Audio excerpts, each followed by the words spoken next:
테슬라 소식입니다. 1. 테슬라 둘러싼 세 가지 우려와 앞으로 나올 호재. 테슬라 주가는 올해 1월 26일 890달러를 기록한 이후 2020년 4분기 실적이 시장 기대치를 밑돌면서 800달러 아래까지 떨어졌다.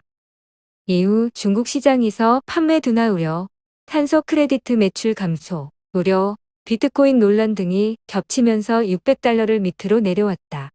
이는 지난 11월 말 S&P 500 편입된 직후 수준의 주가이다. 테슬라에 대한 세 가지 우려를 자세히 살펴보자.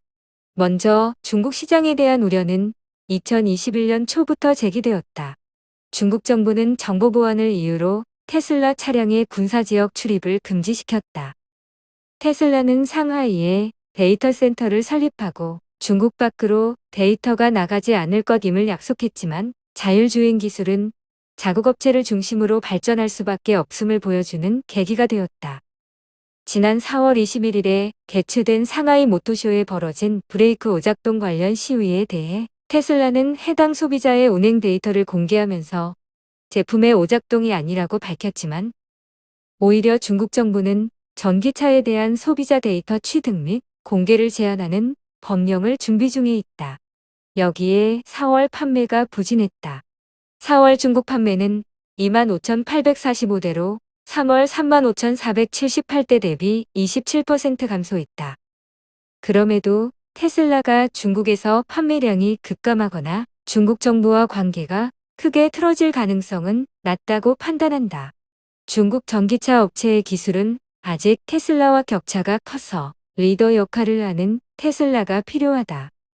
또한 중국 밸류체인을 채용하고 있는 테슬라, 상하이 공장에서 생산되는 물량의 30에서 40%를 유럽 등으로 수출 중으로 테슬라 차량의 수출이 중국 전기차 부품사의 해외 진출을 의미하기 때문이다. 중국 리스크는 단기간은 판매 회복으로 2020년 4분기 이후에는 독일 공장과 미국 텍사스 공장의 가동으로 완화될 것으로 예상한다. 또 다른 우려는 스텔란티스의 탄소 크레딧 매입 중단 발표이다. 스텔란티스는 피카와 C가 합병하면서 탄생하였다. 기존의 피카는 테슬라 크레딧 매출의 가장 큰 고객으로 2020에서 2021년에 200억 달러 크레딧 매입 계약을 맺은 것으로 알려져 있다. 그럼에도 테슬라의 탄소 크레딧 매출은 향후 3에서 4년간 지속 성장할 것으로 예상한다. 유럽뿐 아니라 중국과 미국 캘리포니아주 등에서도 환경 규제가 강화되고 있으며 내연기관차 수요는 작년 3분기 이후 빠르게 회복되고 있기 때문이다.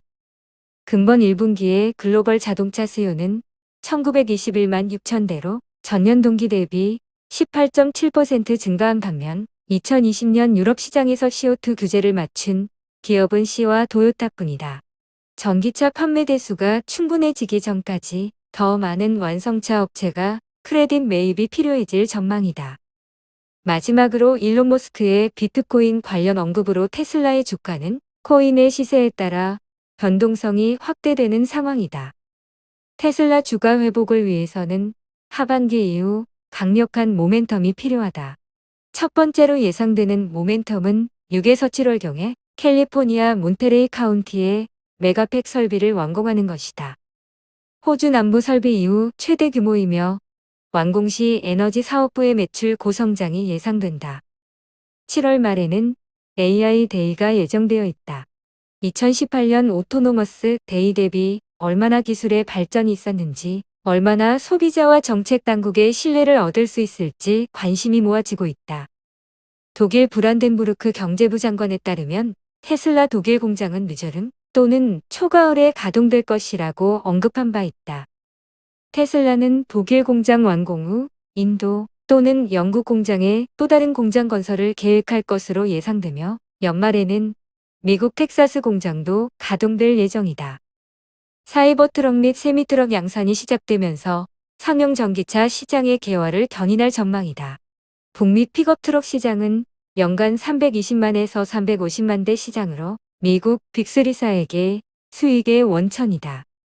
세미트럭도 유럽의 다임러와 미국 포드 등이 과점하고 있는 시장으로 물류 서비스 자동화와 맞물려 가장 먼저 자율주행 기술 도입이 예상되는 분야이다. 애플 소식입니다. 1. 쌓인 현금 처리하라. 애플 101조 원 자사주 산다. 올 1분기 사상 최대 실적을 기록한 애플이 최근 900억 달러에 달하는 자사주 매입을 발표했다. 핀테크 업체 스퀘어나 화상회의 서비스 기업 중 승차 공유업체 우버 등 다른 테크 기업의 시가총액과 맞먹는 수준이다. 구글의 모기업인 알파벳 역시 500억 달러 규모의 자사주 매입을 발표했다. 루카 마이스트리 애플 C4는 우리는 회사에 현금을 쌓아두지 않는다는 목표를 유지하려고 한다고 했다. 최근 미국 기업들의 자사주 매입 열기가 뜨겁다. 골드만삭스에 따르면 지난 7일까지 미국 기업이 승인한 자사주 매입 규모는 5,040억 달러에 달한다. 작년 같은 기간의 2배 이상으로 22년 만에 최대 규모다. 골드만삭스는 자사주 매입 노다지가 열릴 것이라며 올해 자사주 매입이 전년보다 35% 증가할 것으로 내다봤다. 이들이 자사주 매입에 열을 올리는 1차적 원인은 예상보다 빠른 속도로 실적이 개선되면서 막대한 현금이 쌓였기 때문이다. 미국 우량 기업들을 망라하는 S&P 500 기업의 현금 보유액은 지난해 말 기준 1조 8,900억 달러로 전년보다 25% 늘었다.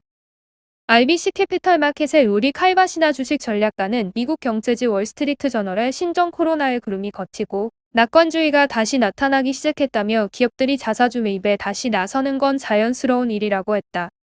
미국 기업들은 지난해 코로나 사태로 실물 경기가 악화하자 투자는 물론 자사주 매입이나 배당까지 중단 축소했었다. 자사주 매입은 배당과 함께 대표적인 주주 환원 정책 중 하나다. 자사주를 매입하면 주가를 끌어올릴 수 있기 때문이다. 먼저 투자자들이 기업 가치를 평가하는 대표적인 지표인 PER을 개선할 수 있다. PER은 주가를 주당 순이익으로 나눈 것으로 낮을수록 해당 기업 주가가 기업 가치보다 저평가됐다는 뜻이다. 자사주를 매입하면 유통 주식 수가 줄어들어 기업의 순이익을 유통 주식 수로 나눈 EPG가 상승한다. 따라서 EPG와 반비례 관계인 PER이 낮아지는 효과가 나타난다. 또 기업이 자사주를 매입한다는 것은 내부에서 봤을 때 현재 회사 주가가 저평가돼 있다는 신호를 외부에 전달하는 셈이 된다. 투자자들이 이에 반응해 주식을 사들일 수 있다. 배당 대신 자사주 매입을 선호하는 건 필요에 따라 축소하거나 중단하기 쉽기 때문이다. 반면 배당은 한번 늘리면 주주들의 반발 때문에 삭감하기가 어렵다. 전문가들은 기업들의 자사주 매입 확대가 인플레이션 우려에 따른 미국 증시의 주가 하락을 어느 정도 방어해 줄 것으로 보고 있다. 시장조사 업체 반다리서치의 벤 오나티비아 수석 전략가는 투자자 매모에서 주가 하락이 발생할 때 기업이 저가의 자사주를 대량 매입해 기관 매도에 따른 타격을 완화할 것이라고 했다. 실제로 S&P 500 기업 중 자사주 매입을 많이 한 100대 회사를 모은 S&P 500 바이백 지수는 연초 대비 20% 올랐다. S&P 500 지수 상승률의 2배가 넘는다. 다만 일각에선 자사주 매입 확대는 경영진 이익을 위한 꼼수라는 비판이 나온다. 많은 기업이 경영진 임금을 EPG와 연동해 지급하기 때문에 주가가 올라 경영진이 더 많은 연봉을 받는다. 또 자사주를 사들일 돈으로 연구개발이나 설비 투자를 해야 장기적으로 주주 가치를 높일 수 있다는 지적도 있다. 2. 폭풍 성장 스마트워치 시장서 복주하는 애플. 애플이 전 세계적으로 판매량이 급증하고 있는 스마트워치 시장에서 압도적 1위를 이어가고 있다. 27일 시장조사 업체 카운터포인트 리서치가 최근 발간한 글로벌 스마트워치 모델 트래커에 따르면 올해 1분기 글로벌 스마트워치 출하량은 전년 대비 약 35% 급증했다. 이 기간 글로벌 스마트워 시장에서 점유율 33.6%를 거둔 애플은 1위를 차지했다. 카운터포인트 리서치에 따르면 애플워치의 출하량은 지난해 같은 기간보다 약 50% 증가했고 시장 점유율 역시 3%포인트 상승했다. 임수정 카운터포인트 리서치 연구원은 애플은 지난해 적기에 애플워치 6, 애플워치 C 신제품을 출시하며 포트폴리오를 확대하면서 글로벌 스마트워치 시장에서의 리더십 입지를 더욱 공고히 했다고 설명했다. 2위는 화웨이였다. 화웨이의 지난해 1분기 글로벌 스마트워치 시장 점유율은 1.7%포인트 감소한 8.4%로 집계됐다. 3위는 삼성전자였다. 마이크로소프트 소식입니다.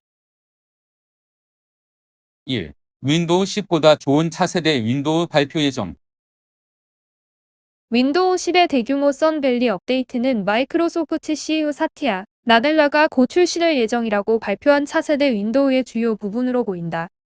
마이크로소프트의 윈도우 10 개편 계획은 지난해 10월부터 소문이 났지만 마이크로소프트에서 나온 얘기는 거의 없었다. 마이크로소프트 최고 제품 책임자인 파노스 파나이는 지난 3월 마이크로소프트 이그나이트 개발자 컨퍼런스에서 차세대 윈도우에 대한 아이디어를 예고하면서 대대적인 변화가 곧 있을 것이라고 시사했다. 그러나 이 발언에는 공식적으로 취소된 프로젝트인 윈도우 10X가 포함되어 있을 수 있다. 그럼에도 마이크로소프트 CEO 사티아 나델라는 또 다른 개발자 중심의 행사인 마이크로소프트 빌드 2021에서 낙관론을 이어갔다. 3일간의 컨퍼런스를 시작하는 기조 연설에서 나델라는 지난 10년 동안 윈도우에 대한 가장 중요한 업데이트 가운데 하나가 곧 출시될 것이라고 밝혔다.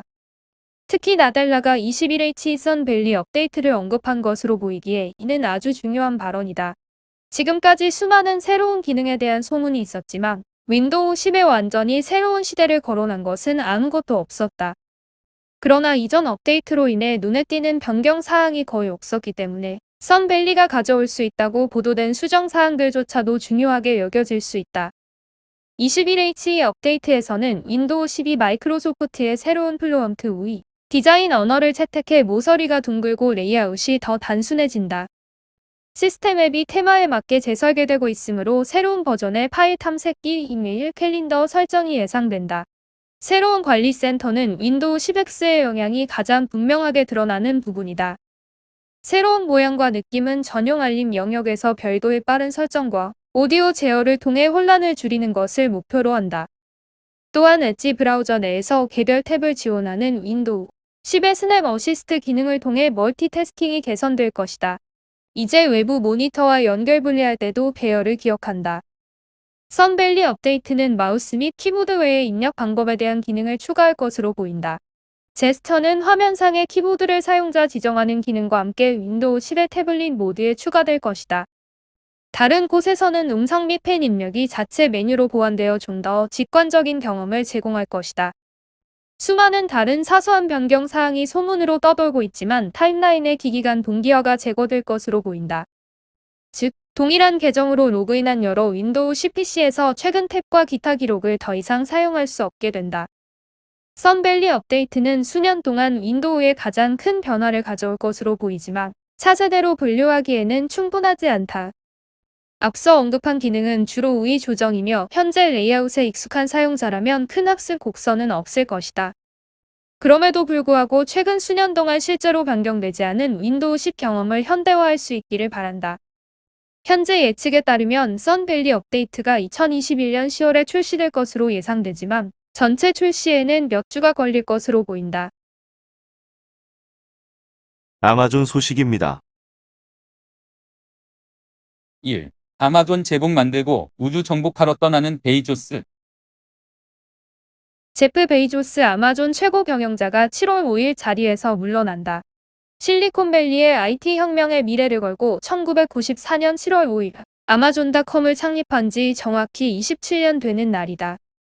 작은 온라인 서점에서 출발한 아마존은 전자상거래, 유통, 물류, 전자, 클라우드, 로봇 등 여러 다양한 산업으로 영역을 넓혔다. 최근에는 할리우드 영화 제작사까지 거머쥐며 콘텐츠 시장에도 뛰어들었다. 2001년 40억 3천만 달러에 불과했던 시가총액은 현재 약 1조 1,400억 달러로 20년 만에 400배 이상 급증했다. 시장의 포식자란 비판을 받으면서 아마존 제국을 일군 베이조스의 다음 목표는 우주 정복이다. 26일 월스트리트 저널에 따르면 베이조스 아마존 CEO는 이날 온라인으로 열린 연례 주주총회에서 퇴임일을 공식화했다. 그는 7월 5일은 향수를 불러일으키는 날짜라며 27년 전인 1994년 그날 아마존이 설립됐다고 오늘 뗐다. 30세 젊은 나이에 다니던 직장을 때려치우고 세운 아마존닷컴을 세계 최대 전자상거래 업체로 만든 후 같은 날 떠나는 것이다. 아마존은 올해 3월 기준 판매하는 제품 수만 7,500만 개에 달한다. 베이조스는 사업도 공격적으로 확장했다. 전자책 사업을 처음으로 시작했고 인공지능 스피커도 만들었다. 클라우드 서비스에도 손을 댔다. 드론 로봇을 활용해 총알 배송 시대를 선도하는 등 4차 산업혁명의 주역으로 우뚝 섰다. 아마존은 이날 84억 5천만 달러의 할리우드 유명 영화 제작사 MGM을 인수한다고 공식 발표하는 등 스트리밍 시장 공략에도 나섰다. 그 사이 아마존과 베이조스의 부도 폭발적으로 불어났다. 작년 아마존의 매출은 3,860억 6,400만 달러로 전년 대비 30%가량 급증했다. 이런 추세가 유지되면 올해 매출은 5천억 달러를 넘어선다. 전 세계 최고 매출 기업인 월마트를 추월할 날도 머지않았다. 아마존 주가 폭등에 힘입어 베이조스는 세계 최고 부자 타이틀도 유지하고 있다. 그는 24일 기준 1,860억 달러 재산을 갖고 있다. 2019년 1월 맥킨지와 25년 결혼 생활의 종지부를 찍었는데 베이조스가 아마존 지분 25%, 약 40조 원을 합의금으로 넘기면서 세기의 이혼이라는 평가를 받았다. 아마존 제국을 일군 베이조스의 다음 목표는 우주에 있다. 그는 2월 경영 일선에서 물러날 뜻을 처음 밝히면서 우주 사업에 전념하기 위해서라고 설명했다. 베이조스는 이날도 새 제품과 사업에 에너지를 집중할 것이라며 어스펀드, 블루 오리진 등에 더 많은 시간을 할애할 수 있어 설렌다고 했다. 어스펀드는 청정 에너지로의 전환을 위한 신기술에 투자하고 있으며 블루 오리진은 우주 탐사 업체다. 블루 오리진 투자를 위해 최근 6개월 동안 10조 원에 달하는 아마존 주식까지 팔아치운 베이조스는 우주 개발을 두고 일론 머스크 테슬라 CEO와 치열한 경쟁을 벌이고 있다. 블루 오리진은 7월 20일 우주 탐사 로켓 뉴제프드에 처음으로 민간인을 태우고 우주 관광에 나선다. 베이조스가 떠난 자리는 아마존 초창기부터 베이조스와 함께한 앤디 제시가 채운다. 현재 아마존 웹 서비스 부문을 이끌고 있는 제시는 2000년대 초반 아마존의 핵심 수익 사업이 된 클라우드 컴퓨팅 플랫폼을 창원했다. 베이조스가 남긴 아마존 제국의 앞날은 밝으면서도 어둡다. 반독점 칼날이 시장 포식자 아마존을 겨누고 있다. 아마존이 독점적 지위를 이용해 소비자 가격을 인위적으로 통제, 시장 경쟁을 저했다는 이유다.